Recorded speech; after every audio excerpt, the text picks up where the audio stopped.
Nararanasan ang kakulangan sa supply ng Noche Buena products dahil sa pandemya. Pero bumaba ang mga presyo nito ayon sa DTI.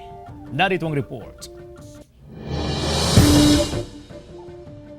Ilang araw bago ang Pasko at Bagong Taon, namili na sa supermarket ang 31 anyos na si James Dulay mula sa San Fabian, Pangasinan. Kabilang sa kanyang binili ang Noche Buena items gaya ng pasta, spaghetti sauce, fruit cocktails at all-purpose cream. Para iwas siksikan, ma'am. Tsaka yung safety. Mainam daw na mamili na habang maaga dahil sa pandemya, nagkukulang daw ang supply ng Noche Buena products tulad ng ham. Ang ham, medyo kulang ang supplies ngayon eh. Pero meron pa rin, meron tayong stocks.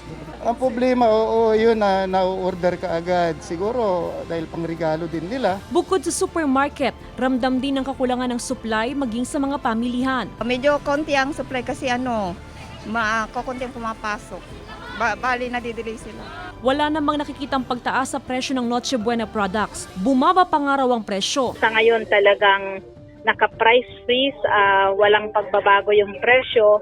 At the same time, yung may mga brand pa na iba na talagang bumaba pa doon sa suggested retail price natin. Binigyang diin ng DTI na ang suggested retail price ng mga Noche Buena products noong nakaraang taon ang pinaiiral ngayon.